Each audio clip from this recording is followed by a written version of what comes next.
And good Wednesday afternoon to you. The Chase and Big Joe Show on the move yet again, coming to you live from Hattie Jane's over here in East Nashville, 1317 McGavick Pike, HattieJanesCreamery.com. What a perfect day to be inside at an ice cream, one of the best ice cream places in all the country here in Nashville. We're in East Nashville at Hattie Jane, so we'll talk more about that coming up later on because we're going to have a fun day here with a lot of things that are happening going on, and be a good time. Chase McCabe is officially on vacation.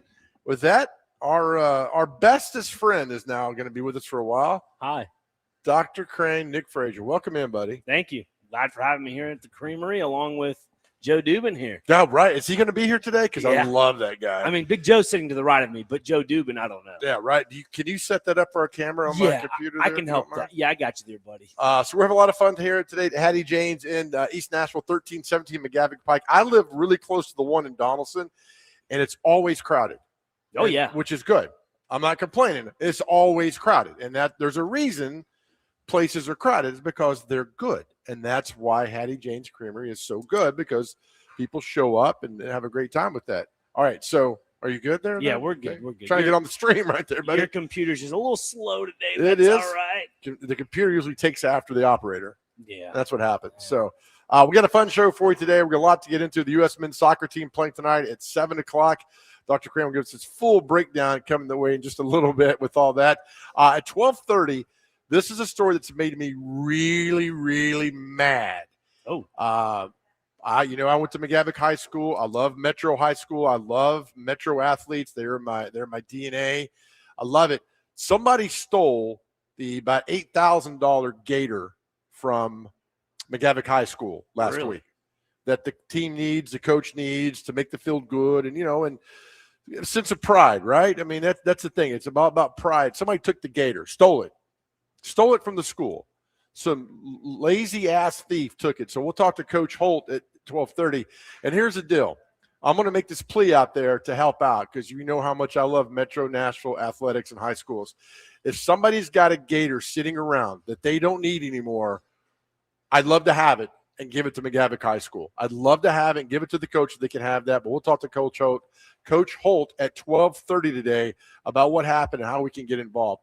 Because I'll tell you what, if we can't get involved and can't help people out, then what are we doing? Exactly. This is what the platform for sports radio is for. Right. And just being hyper-local, like you and Chase both allude to, this is what it's for. You do good in the community. So whoever took it, shame on you. But there are good people in this world that have a great heart. They'd be more than happy to lend something to the McGavick High School's baseball program. That's right. In honor of that, I'd like for you to wear the McGavick hat throughout the entire show. Do you mind? I mean, I can. It's clean. It's nice. You sure? Yeah, look at it. It's clean. We have the same head? Big head? I have a 7 3/4. I think, hang on. What size is your head? It's a melon. It's a melon. At 5'2"? Oh, no. Good Lord. I just put an umbrella on my head. You look like that football player that wore the big hat, the gigantic. Is it, who was the running back from Alabama? His buddy started the company. Wait, what? He's got the big giant hat. Brian Robinson Yeah. Jr. Yeah. That's it. Yes. He was at Washington. Now he's been traded to San Francisco. That's it. Yeah. Had the big old hat. We should get one of those. Right? Yeah. Have like McGavick on it, or Joe loves wearing different hats. So maybe Joe loved wearing hats. What if it just says the JoJo on it? It could. What if we put a Father Ryan hat? And only you and Jim Wyatt could have it. Jim Wyatt's a visor guy, though.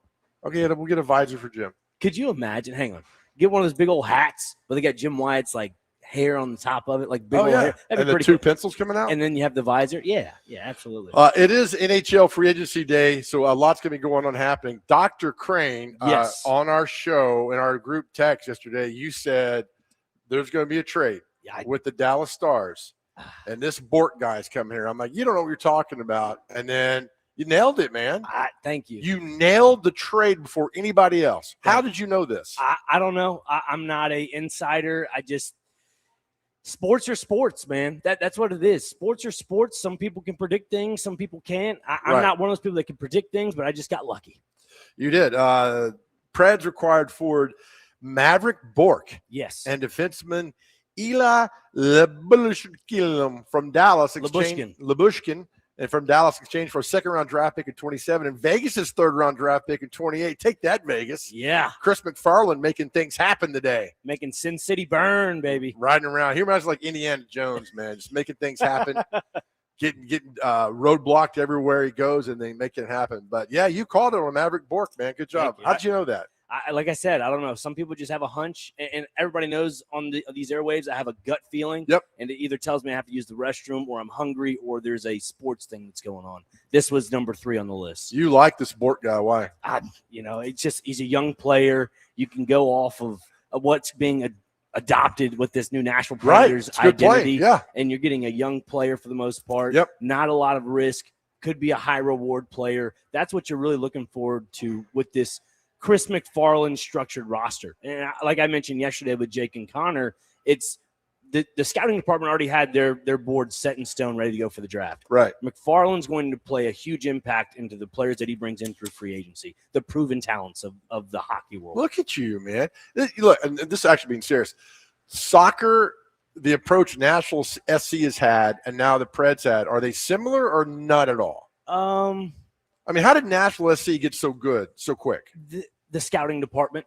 And, yeah, you could say it's pretty similar. Nashville SC and the Nashville Predators have a pretty good scouting department. You look at the foundation of what the Predators built now going through Milwaukee, these young talents that there is a massive pool now they can choose from. We saw a lot of those younger players kind of go through the ranks like a Matthew Wood or a Reed Schaefer. We're probably going to see a little bit of Riker Lee potentially at some point.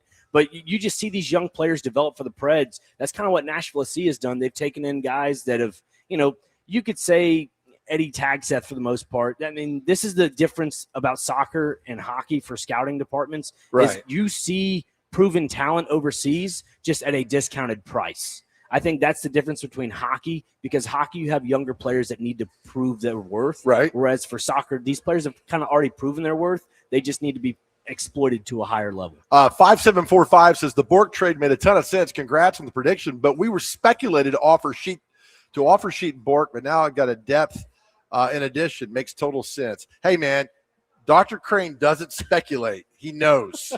9264 says we basically got another Matt Wood for Cole Smith and a second-round pick. All right, I can see that. I see what you're saying there. 9264, right? Craig says, I love the trade. I'm going to be drinking the Bushkins for the 4th this weekend.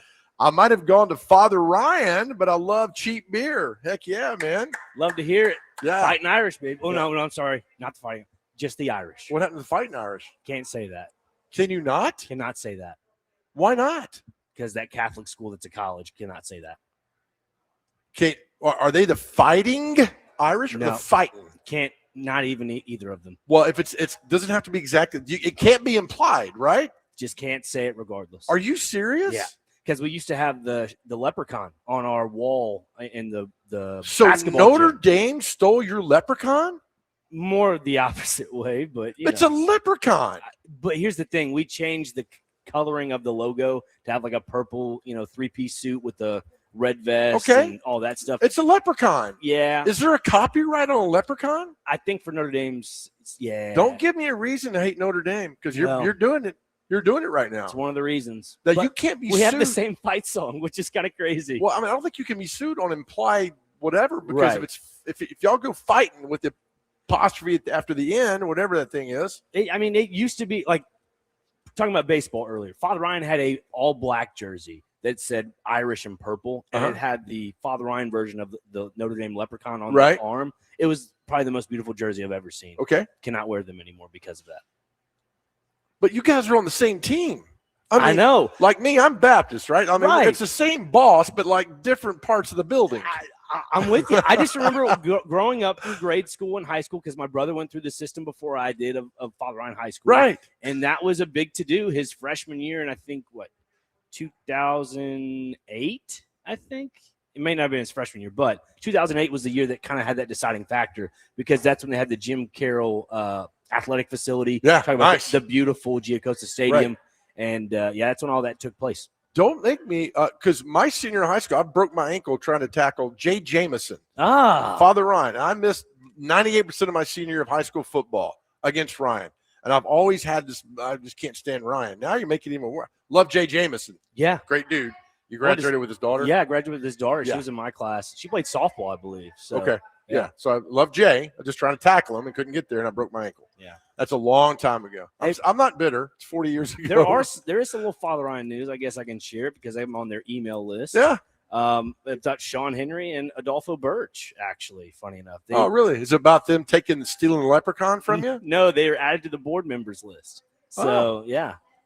Congrats Sean to them. Henry and Adolfo Birch. Nice. Yeah. Okay. NFL and NHL ties. Maybe Sean will have to go to work now, right? Maybe. All he does is golf.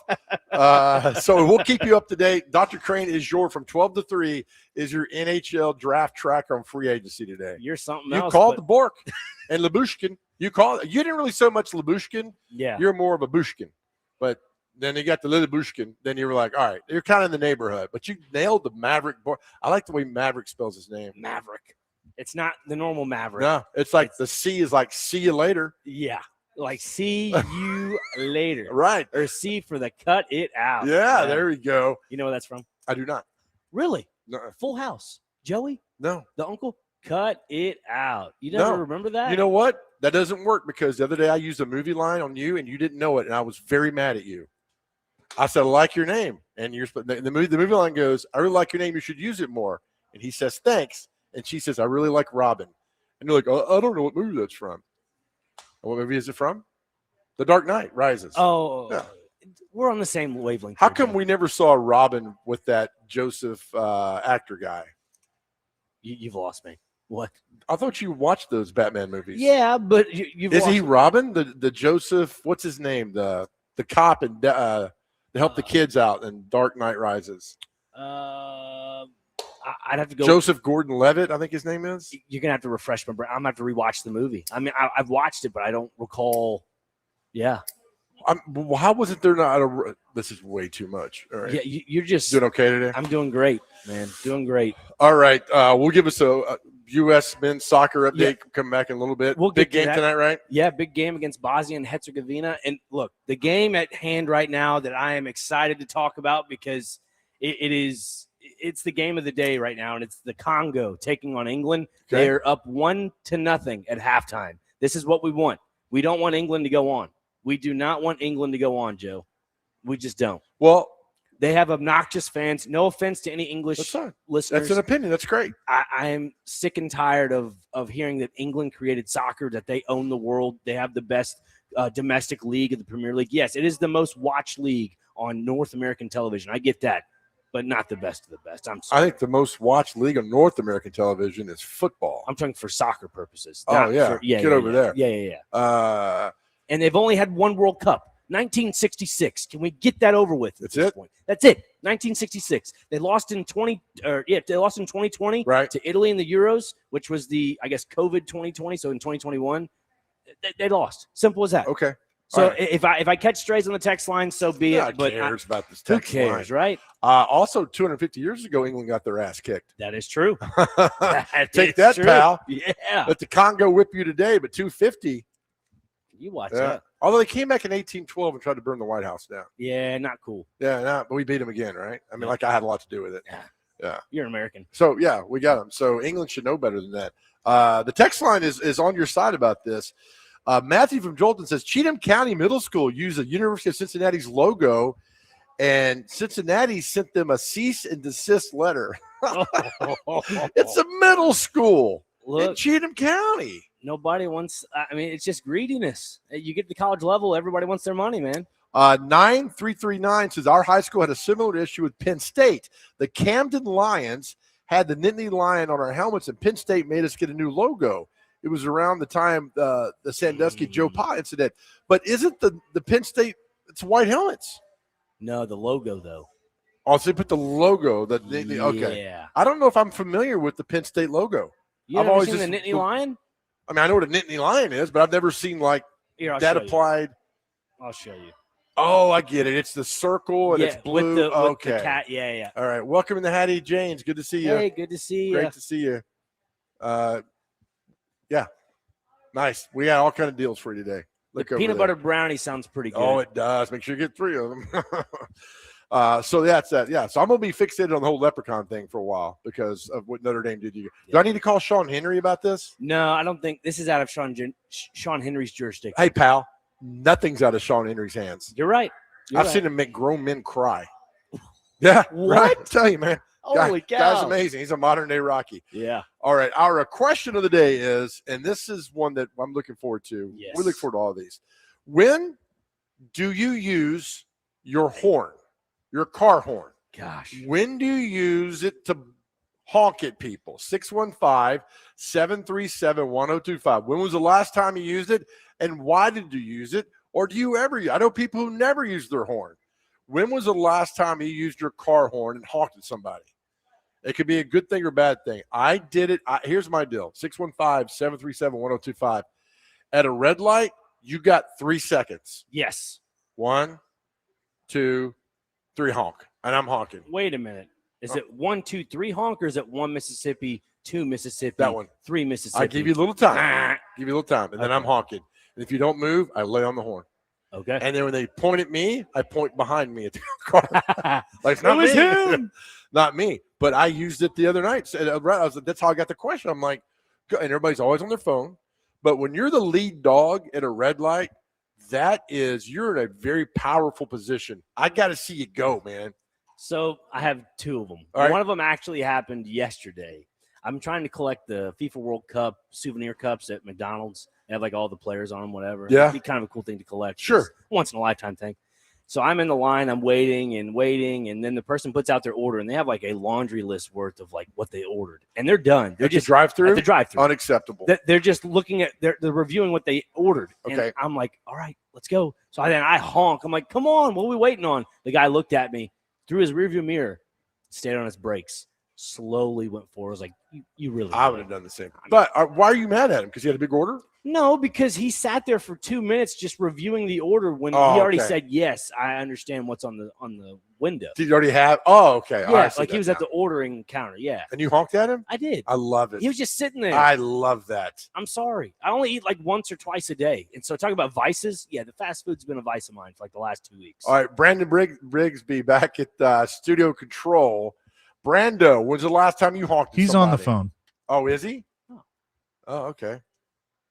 Phantom voice coming out there.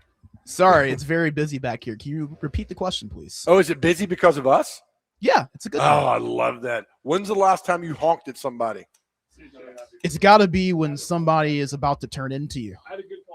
I mean, that's got to be what it is. Somebody's switching lanes, and it's always in traffic when somebody's trying to get a jump on the slow lane. You're in the lane that's moving, and they don't give a blinker. They just turn right in front of you, and you have to honk. Don't piss off Brando, folks, because you'll get the wrath. All right, thank you, Brando. All right, we're gonna take a break. We're live today at Hattie Jane's Creamery here in East Nashville, 1317 McGavick Pike. All kind of cool things. Let me run down the specials they got for you today, because we got some people that are stopping by and coming in today, so it's gonna be a lot of fun. Tasty. I know, right? Let's see here what we got going on. How you doing there? All right? Fantastic. I'm really looking forward to the Goo and go ahead. Get half off a $10 gift card at thegamenashville.com/deals while supplies last. Also, stop by and sign up today for a chance to win Sounds tickets or Casey Musgrave tickets in the all-inclusive 501 Club at Bridgestone Arena today. Right? Hattie Jane's Creamery is a small batch creamery and scoop shop born and raised in Tennessee that features modern takes on Southern traditions like roasted peach cobbler, dairy-free pineapple coconut. That's the JoJo. Dairy-free. JoJo can't do dairy. That's dairy-free. Tennessee sweet corn and blackberry jam. Hey, Hattie Jane's Creamery.com for all information. We got a nice little crowd in here today. Yes, Hattie we do. Jane's. Stop by and see us, 1317 McGavick Pike. Again, our question today, when was the last time you honked at somebody, and why did you honk at them? What was the reason, the purpose? We're going to have some fun with this today. Dr. Crane is monitoring the NHL free agency tracker today. He's got all the latest information. You don't need to go anywhere. This is the Chase and Big Joe Show, brought to you by the Omni Nashville Hotel right here on 102.5 The Game.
Ah, yeah. All right, welcome back to the Chase and Big Joe show right here on 102.5. The Game brought to you by the Omni Nashville Hotel, live at Hattie Jane's, 1317 McGavick Pike, HattieJanesCreamery.com. Nice crowd here today stopping by on this hot day, and I want to think they're here to see us, not because it's 1,000 degrees outside. Chase McCabe on vacation. Known England hater Nick Frazier was with me on the show today because he hates some soccer Football's team. going home. It's going. What's the Congo score? 1-0 still. 1-0. Thank you. 1-0. Yep. NHL free agency track or anything else happening for the Predators? Nothing for the Preds at the moment, but this happened right before we went on the air. Rasmus Anderson, 7 years, $8.5 million to Vegas. That was by Elliot Friedman. Rasmus? Yeah, I know. Oh, goodness, man. Well, I guess so. I think that was official. I think that's been okay. In the works. Let's see. Stuart Skinner, 2 years, $3.75 million. Winnipeg. It's not a bad deal for him. Not bad. Yeah, he could, as a goaltender, it's not bad. I mean, it's just. Let's see. Noel Akari, 2 years, $2.8 million. Philadelphia. It's kind of a fill in there with that guy. He's had okay up and down. Yeah. Let's see. Elliot Friedman about 25 minutes ago said he's hearing Jack Rolazvic to Toronto, still in working terms. It seems to be online. It says 2 years, $4 million, according to Friedman. Another throw in. So right? yeah, guys that are going to good depth pieces each roster. Guys not going to take you to the cup, but he can be part facilitate. of it. Yeah, there you go. They can help facilitate on there. Let's see. Noah Yulson, 2 years, $1.1 million to Colorado. So Colorado filling the bottom half of the roster. Yeah. Not bad. But, that's kind of all we have right now at Tampa Bay. Jeffrey Vale, 5 years, $2.5 million. So another depth piece. Yeah.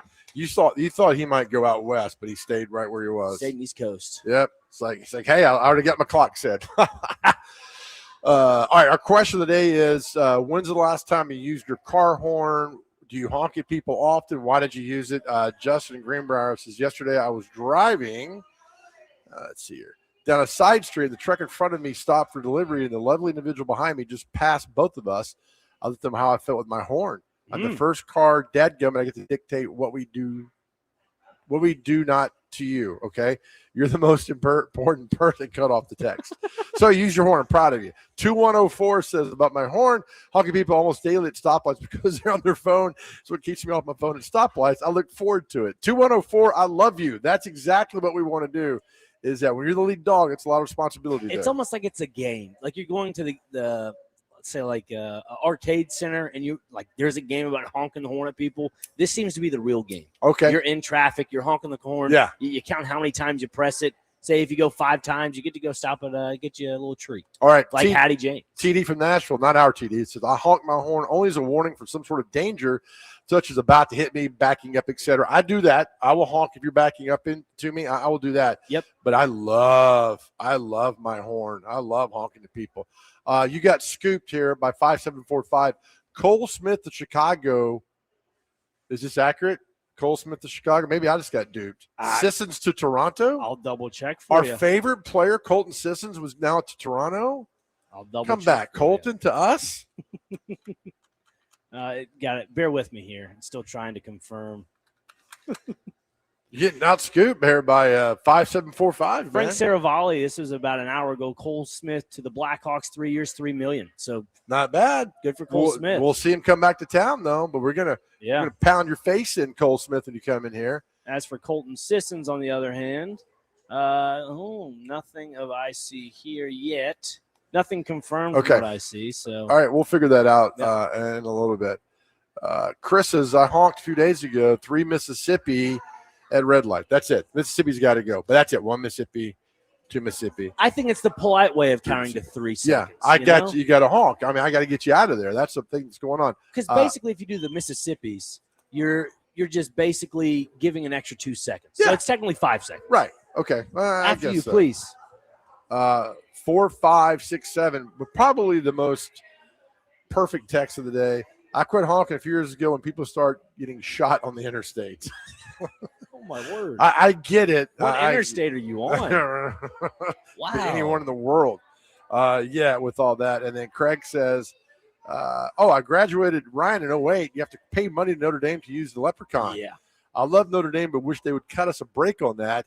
And those black baseball jerseys were sick. Thank you, Craig. Were sick. I had a front row seat every single season because my brother played on that team. And then Notre Dame broke your heart. Yeah. Come over to the Baptist, buddy. We got you. No. I love my Catholicism. I never would. No. All right, we'll take another break. We're live today at Hattie Jane's here in East Nashville. It's hot out. Come stop by and say hi. They got all kind of great deals today. We want to see you here in East Nashville, 1317 McGavick Pike. It is worth the trip to come to Hattie Jane's because they get so much good stuff inside this store. I will come back. It's a story that's made me mad the last few days. Something happened in an area high school, which is driving me crazy. And I'm going to tell you what it is and how you can help. We need your help. That's coming up next. This is the Chase and Big Joe Show right here on 102.5 The Game.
All right, welcome back to the Chase and Big Joe Show live this afternoon at Hattie Jane's in East Nashville, 1317 McGavick Pike. Nice crowd here today. It's a great place to come Beautiful and hang crowd. out. All right, so a week ago I learned about this story, and I was infuriated. There you go. I'm a proud graduate of McGavick High School, and like you, Dr. Crane, we grew up in Nashville. We love Nashville. We love our schools and our alma maters. Somebody went and stole the gator from McGavick High School from the baseball field.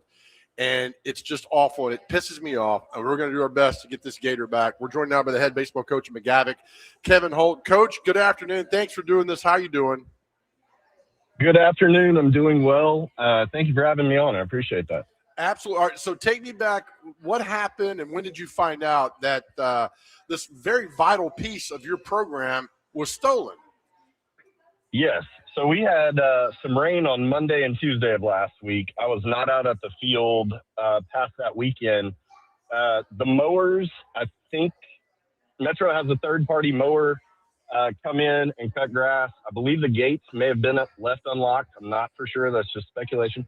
But I think the gates were left unlocked on Monday afternoon.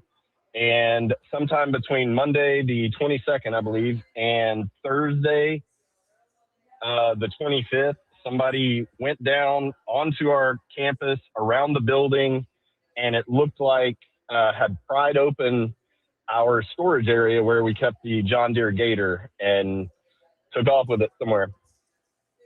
And then when did you realize it was gone? Thursday, when I was back up there to work on the field.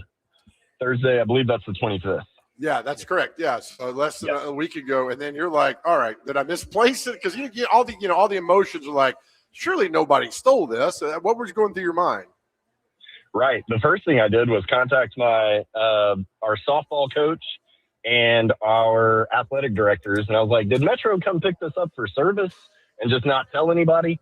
So I found out early the next morning, no, Metro had not picked it up for any type of service we weren't aware of, and we needed to fill out a police report. So Metro school security came out, took some pictures, got my statement, and from there they handled the police report with MMPD is what I was told. All right, so this is a vital, and the thing is, this is a vital piece to the program, and it helps the field look good and everything look good, and it carries all the equipment, and it just gives the kids a sense of pride, right? When they walk onto the field and everything's there, and not having this gator kind of stops that, I would think, right? Yes. The uses we had for the gator were both, we bought it back in 2016, the fall of 2016. Baseball and softball used fundraising money that those two teams, those groups of kids had fundraised to buy the gator jointly. And we used it to drag the field that keeps the weeds off of the dirt areas of softball and baseball, aeration, putting out fertilizer, seed, and top dressing the fields in the summer, because the growing season, I mean, you got to stay on top of the grass and stay on top of your field, or it's going to grow up within just a couple of weeks. We're talking to Kevin Holt, baseball coach at McGavick High School. All right, because of some legalities, you're not able to start a GoFundMe. We're not going to get into all that. So here's what we're going to do. If somebody in our listening area has a used gator or a new gator, whatever, that can donate to McGavick for now, please call 615-737-1025. We'll handle it, Coach, on this end if somebody calls, and get them in contact with you, because I'm telling you, when I read this and I saw this, I think Nick Barris had posted it first, I'm pissed because this is my school. It's down the street from where I live. I'm pissed. I can only imagine the emotions that you've been going through the last week. Yes. Dr. Crane said something earlier when you guys opened the show that I completely agree with, that has really kept my nerves under control. He's exactly right. There are more good people than bad, and I believe that good and bad energy balance each other out constantly. And the Donaldson Hermitage community has been amazing to us. I've been at McGavick now 15 years. This will be my 16th year starting in August. That community has been amazing. You're a big part of that also. I always see at football games and at Yacht Rock, down at Scoreboard. That community has been amazing. And I definitely feel like the good energy is going to outweigh the bad here. Absolutely. Kevin Holt, head baseball coach at McGavick, is on the line with us. Kevin, in the meantime, with not having a gator out there for the field purposes, how have you been able to manage? That's been the irritating part. I will say, when I have to get out there and manually do stuff like pull weeds and use the sod cutter manually, it's like, this could be so much easier. But I've retrofitted our zero turn mower to where I can clip on the chain drag and at least keep the weeds off of the dirt area. The other stuff like moving sand to top dress, I don't have anything that I can hook up to aerate the field before I top dress it. So that's a little frustrating. But for right now, at least keeping the weeds off of the infield dirt, I can use our mower for. So with all this being said, I mean, obviously there's summer camps that probably go on. The kids that are involved with the program, how have they helped out with this situation? Right now, we have a booster club that's separate from the school, even though it's tied into the school. So our parents have kind of been in sit and wait mode to see if there is a fundraiser, which Joe alluded to that we may be able to fundraise, but that would take a couple of weeks to set up just to get all the approvals. So we're just kind of waiting. We've got a lot of parents involved with our baseball team that are like, "Hey, coach, just let me know what I need to do." And I'm like, "Okay, I will. Let's try to recover this one first, and then we will hit fundraising mode next." I'm told, Coach Holt, there's a $500 reward for the information leading to the arrest, hopefully. I did not know about that. Yeah, So our good friend Mike Woodward just texted in and heard there's a $500 reward. So I don't put words in your mouth, but hopefully that's the case, that there's a reward for this jackass who took it. All right, so what we're going to do, Coach, we're going to put it out. If somebody in our great listening audience has a used gator that they can donate to McGavick just for a little bit to get him through this time, please call 615-737-1025. I'll handle it, Coach, on this end again, and then get with you. Hopefully somebody out there's got one that we can use for a while. And, this is any school in our area that needs help with things like that when things get stolen, because it really pisses me off that this happened. So, Coach, thank you. I met Coach Holt at the field yesterday. He was up there working his tail off. Yeah. The work that you guys, Coach Holt and Metro coaches do does not get enough. I know you don't do it for, hey, look at me. You do it for the kids, but thank you for what you do for the school and the community, Coach. Absolutely. And thank you for having me on and raising awareness for this. Hopefully we can get it recovered quickly. I appreciate it. Absolutely. All right, Coach, have a good day. That's Coach Kevin Holt, McGavick High School. Their gator was stolen. It's $8,000, I'm told. That's how much the thing is worth. Terrible. That is absolutely terrible. Just the brazenness of pulling down there and open the shed, put it, and knocking the fence down and taking it out. Just drives me crazy. Look, man, and I've said this before. Like I grew up with the McGavick, Metro guy. I've said it 1,000 times. I know you roll your eyes. I don't care. But a lot of hardworking kids, right, with hardworking blue-collar parents go to these Metro schools. Not a lot of money. I'm telling you. I live this. We don't have a lot of money. But, damn, we had each other. I mean, that was the thing about these schools, and we had each other in these Metro schools. So we got to show these kids that we care, because if they don't think we don't care about them, then who knows, man? You're right. It's about the community. Like he mentioned, that Donaldson Hermitage area, it's a strong community. And like you've mentioned before, and countless times, if it's at a local, joint that you meet with your friends, whatever, black, white, green, yellow, whatever, doesn't matter. There was a community, right? A tight-knit community. And I'm sure, and it's still to this day, McGavick and Metro schools are a tight-knit community. So it's a shame that somebody went out of their way to go and, steal a valuable piece to the baseball and softball program. And I know, like I said before, there is a good person out there with a fantastic heart. They'd be more than happy to probably help them out in some form of fashion. 615-737-1025 if you can, and then Brando will take the call, and then we'll handle it from there. So if you could do that, that'd be fantastic. We love you guys, and that's why the show is so much fun, because you guys make it fun and you care about people. So we'll continue with that. We're live today at Hattie Jane's here in East Nashville, McGavick Street, 1317 McGavick Pike, sorry.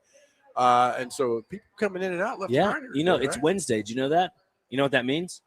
Waffle Cone Wednesday, right there on the wall. Free cone with the double or triple scoop. Oh, we're all about that, right? I mean, come on. All right, we're back with more right here. This is the Chase and Big Joe Show right here on 102.5 The Game.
milkshakes, anything. All right, welcome back to the Chase and Big Joe Sorry, Show. I got sidetracked. We All had this ice people that cream. have shown up. Brando, how are you, buddy? Doing good, Brandon? Yeah, doing pretty good. Trying to stay cool. A little jealous that you guys are at an ice cream place. Well, How long were we yapping there for a second? Oh, not too long. Maybe like 2 or 3 seconds.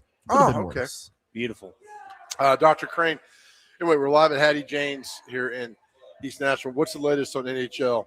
As of, let's see, was that 20 minutes ago or at 12:04, Elliot Friedman tweeted out Victor Arvidsson, former Nashville Predator, 2 years, $5 million to Detroit. So there's that. And that's all I got right now. That's Luke Shin. There you go. Former Nashville Predator is back in Vancouver. The Canucks have added defenseman Luke Shin to a 1-year contract worth $2.25 million. That's kind of what you predicted around that area, right? I mean, a lot of these deals that happen today, Joe, I think are just more filling the bottom part of the roster. And I feel like $2 million is the right number. Remember how excited we were 2 years ago with like Stamkos and Brady Shea and Jonathan Marchessault. I was like, oh, this team cup On or paper, bust. Yeah, on paper, right? Terrible. I wouldn't say. No, I would say terrible. Well, yes. From what They didn't make the playoffs. What the hype around them was, yes, that terrible outcome for sure. The production for a guy like Steven Stamkos, I take him out of the equation of Brady Shea and Jonathan Marchessault. Why? Just because Stamkos has lived up to the expectation of producing, and it's not his fault the rest of the team is not producing. Right. He has lived up to the contract that they signed him for. Hands down. You can disagree with me all you want. I think Jonathan Marchessault and Brady Shea have not lived up to their contract. That's something that will have to be talked about. And I'm sure, there's going to be some form of a trade or some form of a offloading of those two players, one of those two players, if it does come to that at some point. I just want them to win. I don't care. Yeah. Just get to the playoffs and anything can happen. I just win games. And, maybe they hold on to Marchessault throughout this offseason heading into the fall. Right. And maybe he does produce. Maybe there is a flip of the switch to where he produces along with Steven Stamkos. And then at the trade deadline, you don't have to offload players. You might be in the conversation of adding one or two pieces, and then you could be in the conversation of the playoffs. This team. Did you see Carolina play? Yeah. Preds ain't nowhere near Carolina. I mean, nowhere near. I know yesterday you mentioned with Chase about the whole UC Soros contract, not favorable. I get all that. I'm still in favor of having a Eustace Onanen and UC Soros like 50-50 split or a 60-40 split. I'm not too worried about it at all. I mean, they pay him a lot of money, and in crunch time, they went with the backup. I mean, it's a shot to your ego. I don't care what sport you're in. It's very true. I wonder if, and this is just a big if here, I'm not sure how the structuring of all that will go, but say UC Soros is in a predicament to where the Preds might want to restructure his deal. He's not going to have to do it. I would not. I know. Sign me that deal. I'm just saying. Too bad, pal. If there's an opportunity for the Preds to add players at the deadline, if they're in a playoff position, why not restructure a little bit? We're going to get this the 1 o'clock hour. The worst contracts in sports, right? Oh, boy. Because a lot of those will happen. Free agency, guys overpay. It's overspend. What happened? I look away for 10 minutes, and what happens? England has taken the lead 2-1. Over Congo? Yeah. Why do you hate English people?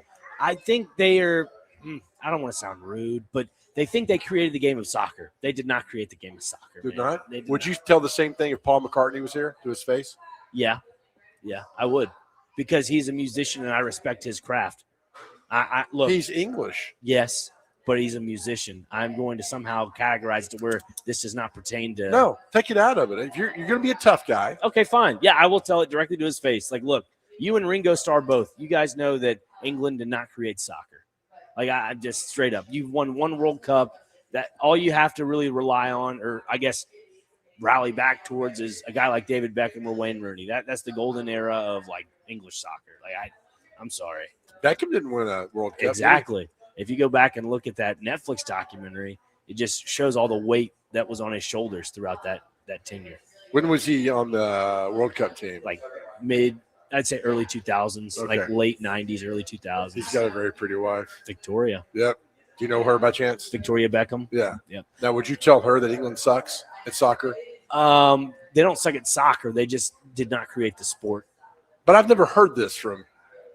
Well, I hang out with Elton John all the time. He's never once said We created soccer.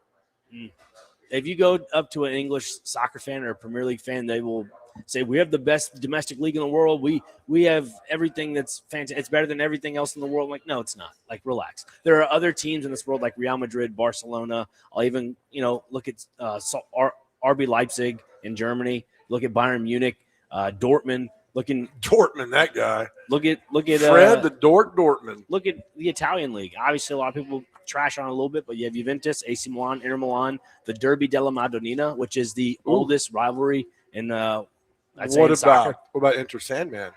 Not bad. That should be brought into the World Cup for the U.S. men's national team. Oh, yeah. That would be cool. And I was telling it to Christian Skelton the other day. Imagine the World Cup with college football atmosphere. Wouldn't that be pretty cool? Should be. As the players are running out of the tunnel, they play Inner Sandman. Or Thunderstruck. Yeah. That would be awesome. I could see that. Or if it's like every 25 minutes, they start playing like, I don't know, the LSU song. Was it Neck? They play that. That'd be pretty fun. What about Sandstorm in South Carolina? Yeah. Like every 5 minutes, they do a different college football theme. That'd be pretty cool. Rocky Top? Yeah. Give it. No, they would never play Rocky Top at a World Cup. Why not? They play John Denver. Yeah, Country that's Road. more of a evergreen song for a lot of people. I think it's evergreen because whenever the NFL goes to Europe to do all those games, the number one thing they listen to coming back from halftime is Country Road by John Denver. Get it.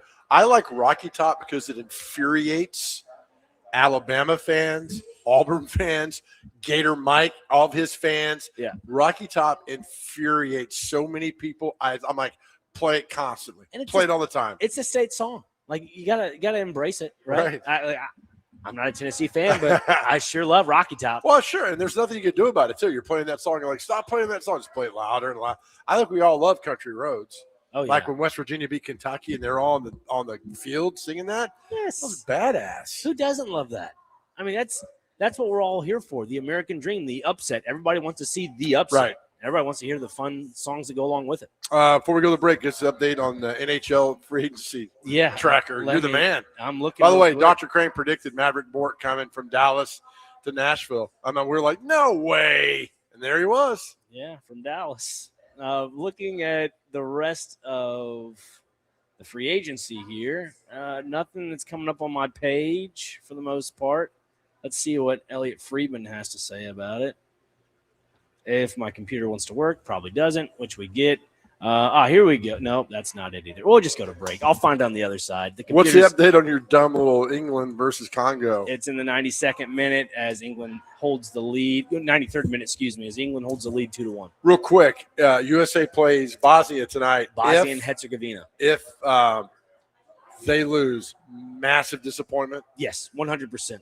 But you know what? Bosnia and Herzegovina, they're playing with house money. They've knocked out Italy. They've knocked out all these teams going into the World Cup. Okay. They're playing with house money. Do you think – here's my thing. And sure. I love you, man. Sure. America gets knocked out, I'm done. Fine. I'm sorry. I'm done. I root for the American. I'm kind of right there with you because I predicted before the tournament France is probably going to win it all. And they're still in it. So. Okay. It's like I love the Nashville Predators. Sure. They get knocked out. I don't care anymore. I'm not watching. It's hard to follow. I would like to watch American team go down, knock out more people, piss off the world a little bit more. Yeah. And then do that. I mean, they have a pretty fair bracket when it comes to their portion of it. If they beat Bosnia and Herzegovina this evening, they move on to the next round, and they could either play Belgium or Senegal. And I have Senegal upsetting Belgium, which would mean a friendly rematch with the U.S. men's national team in Senegal. It's not friendly, though. No. I'm just saying before the World Cup, they had a preparation game with Senegal, and they won. Okay. All right. I like it. So, Dr. Crane, keep you up to date on the World Cup, keep you up to date on NHL free agency tracker he's got going on over there. Coming up next, we're talking about the worst contracts in sports because usually on a free agency day, NFL, NBA, NHL, there's some contracts that come down. You're like, what in the world? We'll look at some of them. What do you think is the worst free agent contract ever, or one that just gets you so riled up that you talk about it all the time? We're live today at Hattie Jane's in East Nashville, 1317 McGavick Pike. Nice crowd in here. Stop by and see us. We're having a lot of fun. The Chase and Big Joe Show right here, 125 The Game.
All right, welcome back to the Chase and Big Joe Show, hour number 2, live at Hattie Jane's here on 1317 McGavick Pike, HattieJanesCreamery.com. Nice crowd that's coming through today. And I said earlier, I hope they come to see us, not because it's 1,000 degrees outside. We got plenty of parking. It's good. Stop by, say hi to us. We're here till 3 o'clock today. And Dr. Crane's going to get the waffle. It's Waffle Cone Wednesday. It is Waffle Cone Wednesday. But you can get a free cone with a double or triple scoop. Triple scoop. I'm Either you're really hungry or really hot. You can get a triple both. scoop. Give me all that. Yeah. So stop by and say hi today. We're at Hattie Jane's out here, 1317 McGavick Pike. And they have other options as well. They have gluten-free, dairy-free, vegan. I mean, you can get it all here at Hattie Jane's. Vegan's coming on at 3 o'clock, isn't it? Adam Vingen, yes, with DVD. Oh, it's not vegan. Vingen. Okay.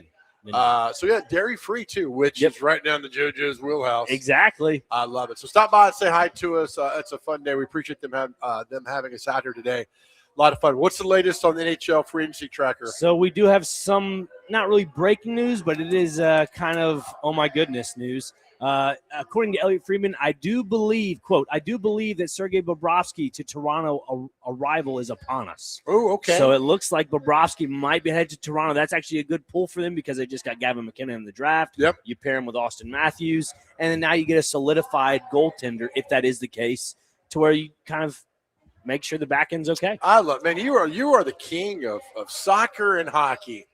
I mean, you like this Bork signing, though, for the Predators, Maverick Bork? A solid centerman. I think this is a good piece for him. Yeah, really do. Yeah. Not bad. Guy looks like he'll really come in and compete and hit the ice hard, which is good. Yeah, you're right. Let's see here. Jacob Trouba, 4 years, $8.25 million to San Jose, the Sharks. Yeah, you thought that was an okay deal, but not one that should be like, well, look, 4 years, 8.25. That means they're adding some good players because they have a young Is guy. that 8.2 per year or 8.2 overall in 4 years? I think overall in 4 years, divided by 4. There you go. That's well done. All right. So keep us up to date about that. Brando, is our caller still there? Yes, he is. All right. This segment we're talking about the worst contracts in sport, free agent contracts. Yes. In sports history. This is a day, NHL, NBA, NFL, where teams pay a lot of money, and a lot of times they get nothing back in return. You do know what today is, right? I'm not bringing it up. Don't bring it up. Okay. Because it's all over the internet. I'm not going to bring it up. Okay. All right. Make Bobby sure. Bonilla Day. Yeah. Oh, you just said it, dang it. Oh, man. Let's go to the phone. Nate, welcome into the show. Nate, what is the worst free agent contract of all time? Hey, what up, guys? I don't know. I probably have to say Deshaun Watson, man. And but I used to like. Well, I mean, I didn't like him because he, used to beat the Titans, but I thought he was real good. But yeah, probably his contract, man. Well, not only that, because they guaranteed it. That was the problem. Right, that's $230 million contract guaranteed. It never happened before, and it just kind of derailed football for a little bit because everybody wanted a guaranteed contract. Yeah. Well, I mean, he ain't the only guy that got a. I mean, like you take a guy like Kirk Cousins, man. He done made a fortune too, and he ain't won nothing. You know what I mean? Oh, absolutely, yeah. These guys getting overpaid, but Deshaun is one that I don't know what they're going to do with that, but that was at the time earth-shattering contract, and of course he's nowhere lived up to any of that. Yeah, he's absolutely fell off a cliff, man. I thought he was good though. I thought he was a top 5 quarterback, when he was with the Texans, but it ain't worked out, man. No, not at all. And the good thing is that the owner of the Browns, his brother owns the Preds, and the one that owns the Preds is pretty smart and pretty savvy. So I don't think we'll see something like that come down the pike. So yeah, I want to ask you, Big Joe, what's up with Nick Saban, man? Well, he is part of the ownership group, and I think when the GM got hired for the Predators, Saban sat in on those meetings. And what's good about that, Nate? Saban doesn't pretend to know hockey, but he knows success. And success has the same – Yeah, no, I was talking about this crusade he owns for college football. Like, it was cool. It was cool when he was making millions and his assistant coaches were making millions and the players wasn't making jack, Well, two things. Let me say, success has the same father. So whether it's sport you're in, so Saban knows that. But as far as college football stuff is, I'm with you, man. It's very hypocritical, the fact that he's out there talking about this when we knew when NIL came around, there's going to be an even playing field. And Saban's like, I'll see you guys later. and then now he's off of it. He also, this Arnold guy that got let go by the Lions involved in that crime in Florida. Yeah. Saban sent the judge this long letter about a character witness. Right. And the crimes this guy is alleged of, this Terry and Arnold, are awful. Yeah. Are absolutely awful. Yeah. And then Saban sends this. He's a great guy. And I'm thinking, did Saban send this to protect himself? Or did he send the letter like, hey, this kid's not bad, when the kid really committed some heinous crimes? Yeah, but I mean, he never been in trouble before, though. You know, and from all, you know, from what I understand, he is a good young fella. He just, I don't know, man. He just made a dumb move, man. Yep. And Nate, to add on to that too, when Henry Ruggs had the whole incident of speeding and killing the woman in the car with him along with the dog, I mean, the same situation. Nick Saban said that in front of a huge panel of, I think, young high schoolers, saying this kid was a great kid, had a lot ahead of him, but he made one wrong move. Yeah. So he made an example out of Henry Ruggs as well, but said, to allude to the same point, was still a good kid. But I mean, he know these kids better. He been around them for years. He know if they good, but they just do dumb stuff like Arnold. I think he just threw his career down the drain. You know, done. Yep. Yeah, Lions cut him. Done. Through. Terrible. Yeah, I think he's through, man. But yeah, I have to say Deshaun Watson, man. Thanks for taking my call, guys. I appreciate you, Nate. Thank you for the call in there. One of the worst contracts was former Titan Albert Hainsworth. Yep. When he signed with the Redskins, he was done. Hainsworth was done. He was not even 5% of the player he was for the Titans when he signed that massive contract with the Commanders. It's official. Sergei Bobrovsky to the Toronto Maple Leafs. You interrupted me for that. Yeah, I'm sorry.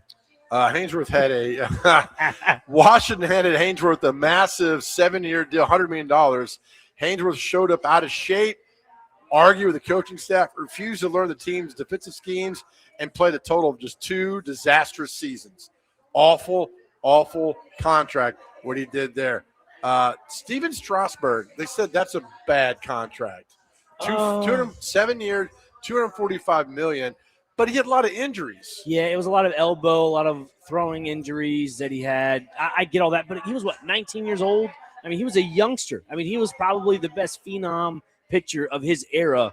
He just never really could get it together. I'd say one, if we're sticking with baseball real quick, Anthony Rendon, as of recent years, was with the Los Angeles Angels, signed like a $230 million contract for 7 years. And they bought him out because he was averaging like 170 at the plate. He was awful, absolutely awful. Now, if you get injured, I don't mind them. That's not. But he wasn't. That's the issue. Okay. He wasn't. Yeah. And here's one that hits close to home, and this was during the Tennessee Titans Mike Vrabel era, and that was Jadeveon Clowney. The $12 million fully guaranteed deal. Remember that, Joe? Yeah. The 1-year deal just didn't show up. Another 1-year deal that didn't pan out either was Vic Beasley. Remember that? Awful. I mean, come on. Just awful. What was that? $12 million, $13 million? And then he was terrible. Then he went to the Raider. Where'd he go? The Falcons, if I'm not Falcons, mistaken, right? I thought he went out west somewhere. He was, and then he get like a sack in a game. I'm like, what is going on with this guy? And the Raiders, like that's what I thought. Yeah, and was just awful. Out there, and that was a bad contract here. But we make light of the Bobby Bonilla thing because he gets paid $1.2 million, whatever it is, every July 1st, and that's the deal negotiated. Doesn't Ohtani got some weird deal? He's paid like $23.50. Yeah, so Ohtani deferred $680 million of his contract, and it will all be paid out by the time he's 34. So right now he's only getting paid the $20 million for 10 years. So that's what, $2 million a year. Yeah, that's what he's getting paid right now. So when he was at 34, they hand him $500 million. How is that legal? Is that what they do? That can't be right. That's no. Yeah, it is. It's called deferred money. That's what Bobby Bonilla is doing. They'll structure out the pay methods after he's done playing. And I was talking about this with Jake yesterday, and we were talking about the new MLB, I guess, proposal they have for the CBA and how they can incorporate a salary cap, salary floor. The more and more I think about it, I know the Dodgers have ruined baseball. I get all that. But if I want to see baseball in 27, I'm not going to say allow this tomfoolery to continue, but let's kind of tone it back a little bit. Let's put a little bit of some restrictions on the Dodgers to where they can't, I don't know what the restrictions have to be, but right now the baseball's in such a great spot The home run derby is going back to the old format. You're seeing players, especially pitchers, go longer into the games to 7 innings, 8 innings, especially in Pittsburgh. Pittsburgh's one of those franchises, and we brought this up yesterday, that they don't really like to spend. They're actually spending. They spent, 8-year deal on Connor Griffin, and that's something that's going to be grandfathered in by, December 1st. So that's something to keep them in mind with. But I'm still in favor of now I'm in favor, not still, but I'm now in favor of going with the players on this. Brando, is Kevin still on the line? Yes, he is. All right, let's bring Kevin to the show. Kevin, welcome to the Chase and Big Joe show on this great Bobby Bonilla day. Welcome in, buddy. What's up, Big Joe? Yeah, I was tuning into the show a little bit later and didn't realize that was the question of the day. But every time this day comes around, it blows my mind that the Mets were dumb enough to get into a contract like this. And honestly, I feel like I need Bobby Bonilla's agent's number because I need him to negotiate everything in my life for all that. But y'all were talking about contracts and crazy stuff. I know somebody mentioned Deshaun Watson, but I think a couple other ones, probably recency bias. But Russell Wilson, obviously he had a short stint in Denver and that whole craziness that happened. The Broncos Nation Let's Ride probably added to that a little bit. But and I think the other one, if you go to basketball, Ben Simmons with Philadelphia. Yes. I'm an avid Ben Simmons hater, so that probably doesn't help. But he just turned into nothing really, and so I feel like that got become a nightmare. But yeah, those are just a couple that come to mind. $177 million for Ben Simmons. Yeah, crazy. And for what? I mean, like he's a good basketball player at LSU, but I feel like once he transitioned to the league, that talent didn't really show, and so. Kind of a dumb move on the Sixers, in my opinion. But let me tell you this real quick. Other night, Dr. Crane was with me. I got to interview Shaq, right? And I asked Shaq, and I said, "Would you be an NBA coach today?" And he said, "Hell no." And I said, "Why not?" He said, "Because none of them love the game. They want their paycheck and they want to go home." And I thought he was kidding, but he was not kidding. Not at all. And so what you're talking about, Ben Simmons, plays into right what Shaq was talking about. I was like, these guys, the love is not there. Now, I'm not saying for every player, right? But he said in that kind of tone, like, yeah, there's a lot of guys don't love basketball, but they love that paycheck. Well, this probably opens up another can, but I feel like with the contracts and all that, a lot of that sit to play or a lot of players not getting the time that they deserve or want to play with just because they want to collect that paycheck, that's really hurt the league, I feel like, in a sense. And so, yeah, it's a chaotic conversation to get into. But, yeah, thanks for taking my call, guys, and enjoy listening. So appreciate you. Thank you. He's right about the Ben Simmons thing on the extent of after Philadelphia, he went to Brooklyn. And the guy, like, he couldn't make a basket, Joe. I don't know what happened. I don't know what happened with him. Like, literally, the basic skills of playing basketball evaporated out of his body. He couldn't make a layup. He couldn't make a dunk. I mean, this guy was like one of the best prospects coming out of college, and then just loses it all. But he knew how that direct deposit worked. Oh yeah. We're going to come back. We're going to talk about, I want your opinion on the worst free agent contracts.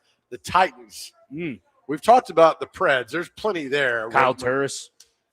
Awful, just awful. We're talking about the Titans' worst ones. But before we go, there's a former Titan that signed one.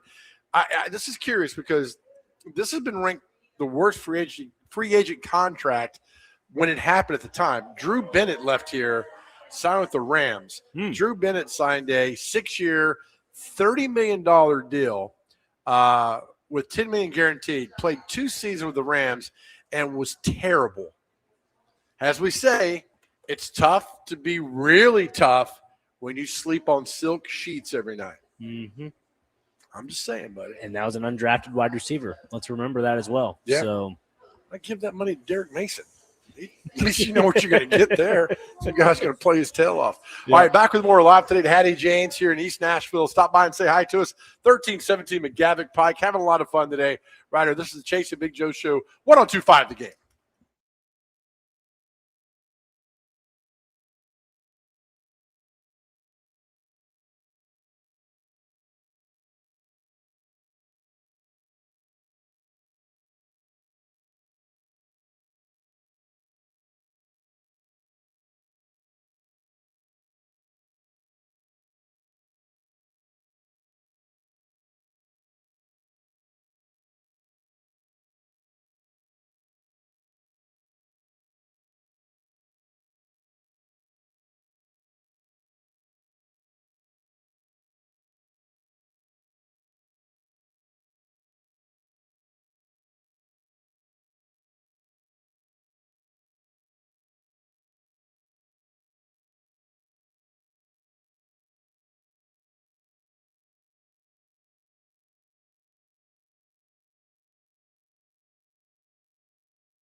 we go. Where are we going? A little Sandman action. Inner Sandman.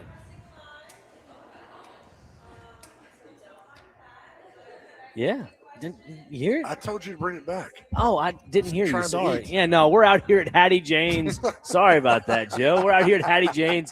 A beautiful creamery, delicious ice cream that Joe's already devouring. What were you just eating there, Joe? That's a parfait, pal. A parfait. Look like it had cake in it. It had a lot of good things in it. Oh, my goodness. Yeah, out here at Hattie Jane's. Just for those out there that want delicious ice cream, they have dairy-free, vegan, gluten-free. And guess what, Joe? It's made with Tennessee dairy from where?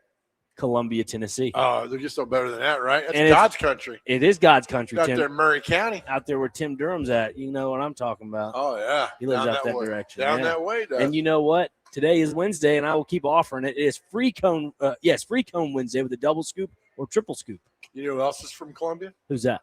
The fantastic Chip Walters. Is he really? All right. Best voice in college athletics. Chip 1-2 Walters. punch right there. You and Chip Walters. for No, I take football. no credit for his success. I know. I'm just saying, y'all, a 1-2 punch. He's the best. We're taking your question. Our two questions. One of the day is when's the last time you used your horn to honk at somebody, and why did you honk at him? Right. I give you 3 seconds on the red light, and I'm honking at you. One Mississippi. The Mississippi three right. count. Is that the best way to describe Mississippi 3 count? Yeah. I think Denise from the text line says, "I'm from Memphis. We don't honk." I was like, I kind of know why. So right? does that mean hand gestures and It means you just shut your mouth and just drive on. That's what you mean. And Brando's like, I'll honk if somebody's kind of running into me, which Sure. is good. Yeah. What about you?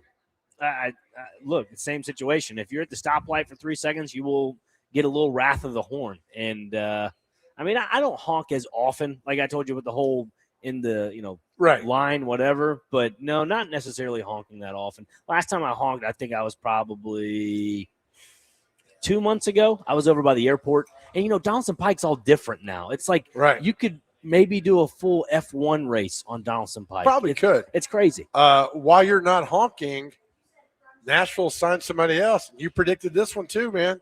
Nashville signs Alex Kerfoot to a 2-year, $3.5 million per. I mean, Really? that's you. Maybe you're the new Elliot Friedman. You know so much about hockey. No, It's crazy. Stop it, Joseph. Because you said to me, you're like, things are afoot down in Nashville. I'm like, what? And he said, yeah, I think they're going to sign Alex Kerfoot down in Nashville to a deal. You almost beat Darren Dreger to the signing.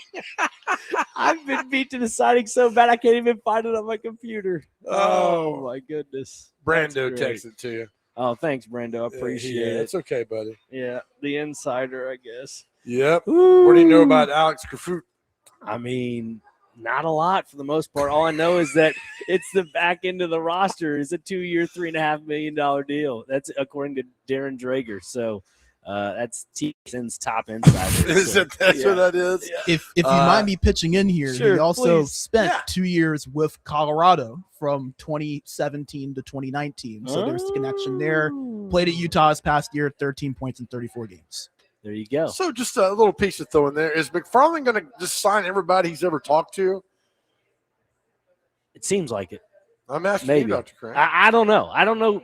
We've only met the guy once, so No, he's I'm not great. too I like sure. him. I think he knows what he's doing. I do too. He's getting players that are not, expensive. Yep. He's getting players that don't have a lot of, baggage to them. Sure, they may have had an injury or two here and there. Some guys they've signed, but this overall looks like a good building process for a guy like Chris McFarland. He went to Harvard. Oh, Right? McFarland or the signage? The Kerfoot guy did. Oh, Harvard. Okay. Yep. Love that.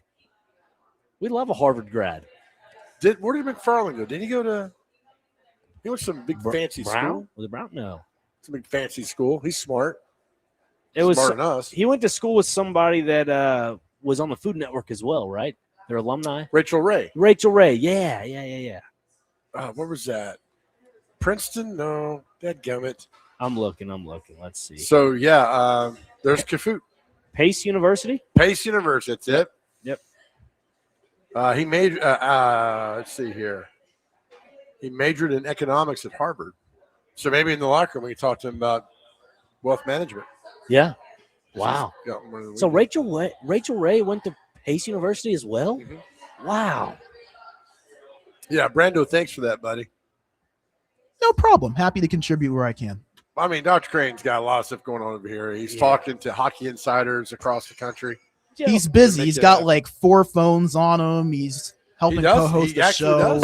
Yes. I mean, it's not an easy life being Dr. Crane. Stressful. I mean, last night he called me. He's like, Bork's the guy. I'm like, no, he's not. And they're like, next thing you know, Bork gets signed.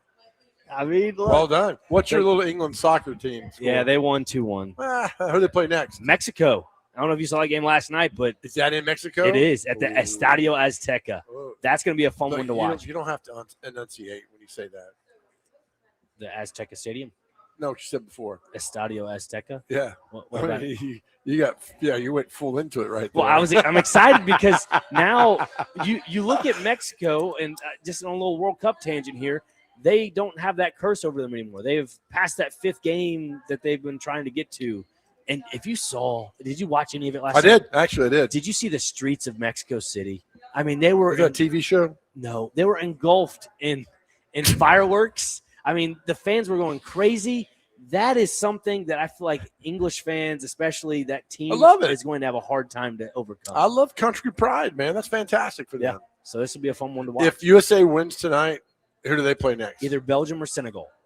And I'm hoping it's Senegal. Why? Just because I'm tired of hearing Belgium be one of the best teams. Jeez, you hate every country in Europe? Well, kind of. Give me a country you like in Europe. Italy. Other than Italy. Yeah, other than Italy, who do you like? Let's go with You can't. this is tough. You hate them all. Let's go Portugal, maybe. All right. Yeah. You like Portugal? Yeah. Why? I don't know. It seems like a nice, quaint place. Lisbon seems like a good place to visit. Okay. You ever been over there? I have been to Madrid's airport, but not to Lisbon, Portugal. Okay. All right. That's not what I asked, but I thanks. know. I wanted to say it that way. Is that a problem? No, it's not. Oh, man. No, it's just like, again, another soccer tangent. I apologize. Here we go. But when you look at the way Italy collapsed against Bosnia and Herzegovina, it's the same thing of what these major European teams are going through right now. And that's Germany, that's the Netherlands, the Dutch. You're seeing that a little bit with England. They're probably more on the upswing than the downswing. You're seeing what Brazil struggled against Japan. Belgium, again, these veteran players that are in their late 20s, early 30s, mid 30s, right? That are on the back end of their prime that won't see another World Cup. So which goes to tell you, is that talent pool developing quicker for them to produce more and more top-tier talents? And I say no. Looking at Italy, they've been struggling with this for the last 3 World Cups. They, I think, have it all figured out now. So when the next World Cup comes around or the Euros comes around in 2 years, they'll hopefully have it ready. Okay. Brandy says about our conversation about the worst free agents. As a Dolphins fan, when they re-signed Tua to that extension in 2024, I threw my phone across the room. Hey, Brandy, you should have gotten video of that because the Dolphins might have signed you as well. When you throw your phone across the room like that. So that's our question of the day is we're talking about worst free agent contracts in sports. And, of course, when's the last time you used your horn to honk at anybody? And before the break, you mentioned Titans free agent signings. What were the worst Titans free agent signings? Yeah. One of them for me, and I think it's under this regime. We'll see how it all plays out after this year, but Dan Moore Jr., the left tackle. Pretty awful. 4 years. Go ahead. 4-year, what? $82 million. There's an opt-out after the second year, which is this year. I think Calvin Ridley's deal is one of the worst contracts ever. Guy can't catch the ball. He's scared to death of the ball. They vastly overpaid for him. Yep. It's just terrible. Yancey Thigpen in 1998 was a terrible deal. That guy couldn't play dead in a cowboy movie. Yeah, I want Terrible. to just confirm it. Yeah, it was 4 years, $92 million. That's not a good look. Terrible. $50 million, totally guaranteed. So, I mean, I get why. I mean, Titans kind of dug themselves into a hole. Right. That's why I took the team-friendly deal, was because you already had $50 million guaranteed. Right. Now, there was a free agent they signed in 2018 or 19, Adam Humphries. Yeah, the slot But wide he got receiver. injured. Yeah, He got concussed and was done. Really And bad. He could have been really great asset. Unfortunately, got injured. Now, I don't put an injury into that. I'm different. Like, it's not like he didn't just stop playing. Like, Calvin Ridley just stopped playing. Adam Humphrey got injured. Well, wasn't Calvin really dealing with like a lingering injury throughout the year? Is that why he was kind of sidelined? Don't give me that. Well, it's an injury. It's not. Come on. I'm just saying. You mentioned injuries. Humphrey had a concussion, was out. That's fair. That is fair. Thigpen sucked. I mean, there's reasons why these guys aren't any good. So then what? I don't want to bring draft picks into this because it wasn't a second contract for a guy like Traylon Burks. But what about him? He was injured all the time. That Just couldn't doesn't stay count. healthy. I know it's not free agent. I get that, but Yeah. just talking about health I think he reasons. came in out of shape, and then he had the asthma problem that nobody talked That's about, true. and all of a That's sudden there was true. asthma. Hope he's better. Hope he has a great career in Washington. Yeah. Hope he goes fine for He him. had that viral catch, one-hand catch on the goal line. That's Like great. Good for him. Marcus was the one that threw to him, right? That's fine. It could have been. Kent Stabler.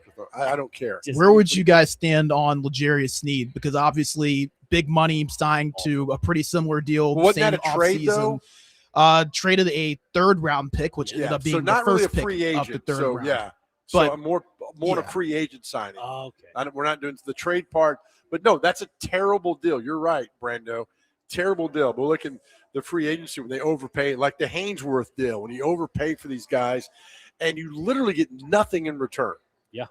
I mean, the Redskins at the time should have just burned $100 million and thrown it at Albert because he did nothing for them. What about Deion Lewis? 4 years, $19.8 million. Blocked me on Twitter. Don't know. Don't care. When he left, he blocked all. And I'm like, dude, I don't even know who you are, basically. Blocked me on Twitter. He is the scat back that everybody thought would kind of help out and did not. Got a little Patriot guy. Got to get him in here. Yeah, you got that Terrible. right. Let's see. Jonathan Cyprian, 4 years, $25 million.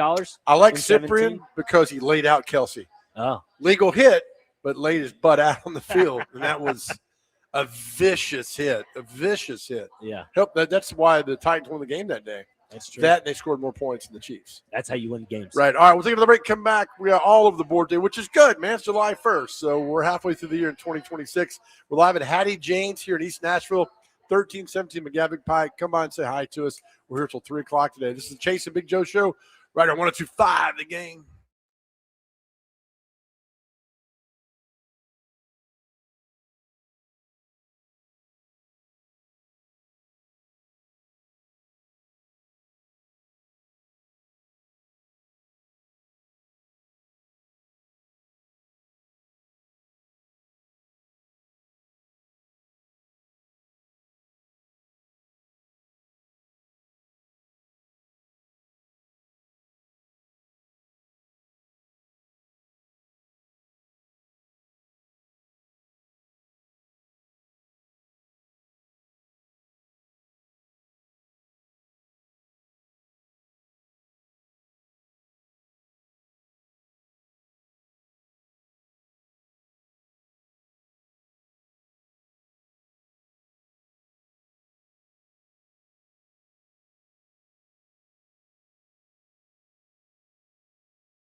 Welcome back to the Chase and Big Joe Show live at Hattie Jane's in East Nashville, 1317 McGavick Pike. Really good crowd today. People stopping by, having fun. That's what it's all about. Well done. Dr. Crane's on the NHL draft tracker. He's your insider Free agency today. tracker. And Free I'm agency also tracker. tracking what flavor to try here in a little bit at Hattie Jane's. My bad, man. I mean, looking at the 3 seasonal options, they have the pineapple coconut. That's dairy-free, by the way, Joe. Tennessee sweet corn and blackberry jam. And then I was just talking over here, roasted peach cobbler. Now that sounds good. 6820 says, Dan Moore contract isn't that bad. Basically 2 years, $50 million for an average tackle. Titans would have used that money elsewhere. He was the best free agent tackle. I'm sorry. Significant upgrade, too. Are you – No. 6820, why did you add significant upgrade? I don't want He's terrible. I don't want to sound rude. He's awful. He is awful. To say that you're saying it's a significant upgrade when at left tackle for the Pittsburgh Steelers, he allowed the most sacks in the NFL and then follows that up with the Tennessee Titans and does the same thing. Yeah. That's not an upgrade. That's a downgrade. But he was listed the best free agent left tackle when he came out. He was That's the only problem. one. That's the problem. He was the only one. He's terrible. He's Awful. terrible. The more and more that it plays out, the more and more I'm just like, why grab him as a left tackle? I don't know. They did need that, but to say 6820, that's a significant upgrade. And no. I'm not trying to look too far in the future for the Tennessee Titans' sake, but if the left tackle and the right tackle and J.C. Latham is not working out, they're in for a world of trouble. You can't put Latham back on the left side. He's not. I'm not saying. I'm not saying. I'm just saying in general. If both tackle positions are not where they should be, they're in a world of trouble. I know Max Crosby is an elite pass rusher. Sure. But what he did to J.C. Latham in that game, I saw it in my own eyes, was embarrassing. And even Latham after the game wouldn't talk to the media. He knew. And look, I know it's Max Crosby. I get that. But my goodness, it was awful that day for Latham. And then Dan Moore, it's just really bad. But you're right. If Latham is bad and Moore's bad, Cam Ward's going to be running for his life. Because then at that point, what? They didn't draft any tackles in this year's draft, did they? Or any unrestricted? Who's the big dude from Arkansas? Is that a guard? A guard. Okay. Yeah, Right. Fernando Carmona. Yeah. Yeah, he's a guard. How do you remember his name? Just some. Look, Joe, I got a little something. I don't know what it is, but I just remember some things. Okay, all right. Yeah. Is that a problem? No, it's really good. Thank you. I try to memorize things. I try to be astute with all my situations, and that is online. Let's see here. 0789 says Brock Osweiler in Houston was a pretty bad deal. Was that 4 years, $72 million? I think it was something along the line. That was a very bad deal. He got most of that money too. My favorite Brock Osweiler clip is the one with the Broncos when Manning. Did you remember this one? Manning get injured. He's running out. He's going off the bench. Broncos get the ball, so Osweiler grabs his helmet. He's getting ready to go. And you see Peyton come running out there. He just throws his helmet down and is very disgusted at what goes on. I thought that was very funny. Oh, man. But yeah, Osweiler got paid well. Look, there's a lot of these deals. We understand that seem good, but Osweiler just was terrible. And for the Titans, you mentioned Vic Beasley, the one with I think Julio Jones was a trade here. I think that was correct, right? Julio Jones? The trade. With Atlanta? Or Tampa? No, it wasn't Tampa. Yes, he got traded here from Atlanta for a second. Atlanta. Yeah, Tampa was after, along with Philadelphia as well. Julio Jones. Yeah, after. Okay, Tennessee. that's right. Yeah, because he followed A.J. Brown to Philly. That's right. Because A.J. was like, I got to have Julio when he was here in Nashville. And that was the year it was like 21. And they beat the 49ers on Thursday Night Football. And that was the same year Vrabel won Coach of the Year. That's right. Yeah. And that was when Julio was struggling with the hamstring situation. Uh-huh. But A.J. Brown swore up and down, we got to have Julio on this team. Got to have him. I was with A.J. Brown and Ryan Tannehill at the Volunteers of America dinner. Oh. Hosted that night, and the news came down. And I remember asking A.J. Brown, he's like, yeah, we got it now. There's no stopping us. You're thinking, man, A.J.'s doing pretty good. Julio's pretty good. Tannehill's at the time was the best play-action quarterback in the NFL. He had Derrick Henry as well. Derrick Henry. Wasn't he the speaker that night? He came 2 years later. Oh, okay. Was Saffold on that team and Roger Ben Saffold? Jones?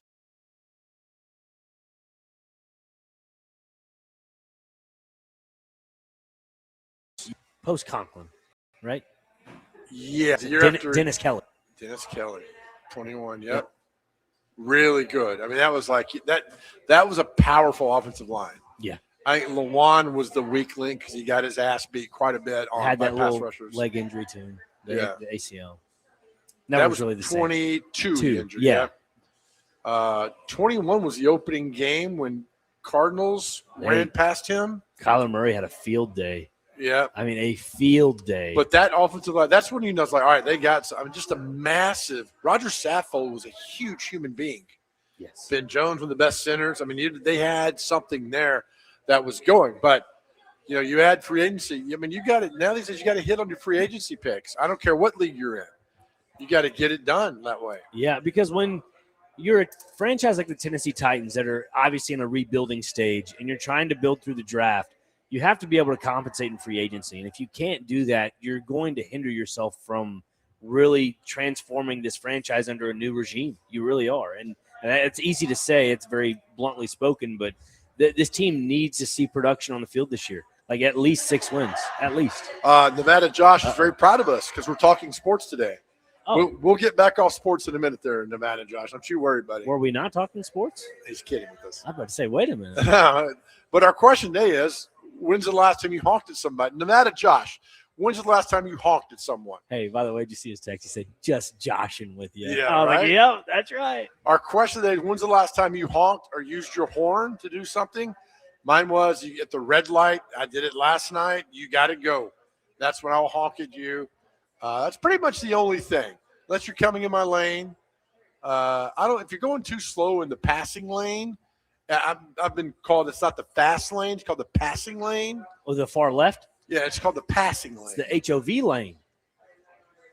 The far left is the HOV lane. No, when you're riding a regular road. Oh, okay. I'm sorry. I thought you were the interstate. No, on a road. Okay, yeah. Like Lebanon Road, the left lane, it's not, I was corrected, it's not the fast lane. The passing lane. So if you're in the passing lane and you're way behind the speed, right? I just drive by and give you a dirty look. I don't honk unless it's really bad. Then I'll honk at you. I have it now. It just hit my brain. The last time I honked on the horn, I was coming back from Cracker Barrel. It was the day you and Chase were both out of the office, and I had to rush over to Creve Hall for one of my events. And as I was getting over, I was eating my chicken sandwich, and I was driving. And I was getting over in the turn lane to get off the interstate. To get on to 65 to go southbound towards the Huntsville exit. Right. And this guy is just staring at me like you, just driving. I'm like, dude, let me over. He was just so mad. He should have. Back to the phones real quick. T-Mac on the line about the Titans offensive line. What's happening, T-Mac? Hey, how you doing? So, Good, I think someone was asking who the right tackle was back then. I think it was David Questenberry back then. But just a comment just on the offensive line. One of you guys was talking about Carmona guy or whatever, Fernando Carmona, something like. Yeah, I just want to know, year after year after year, why isn't the Titans? They keep getting guards. Why aren't they taking tackles? Like, I just don't understand. They'll get a guard, but they never take a tackle. Like, nobody behind J.C. Latham, nobody behind Dan Moore. Why aren't they taking tackles in the draft? I don't understand.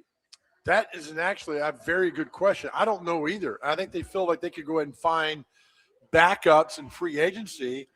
Because, here's what I would do, T-Mac. If I need a backup tackle, I don't think I'm drafting one. I think I'm going to pluck one that's been in the league for a while. Right. Because these left tackles have all talked about the speed from college to NFL. It takes a while to get used to that. So give me somebody who's played a few games. That's my backup. I'm not wasting a draft choice on a tackle. Then another question I have, and just to kind of point to what you said, a tackle is hard to find in the draft. Why aren't the Titans looking at the UFL?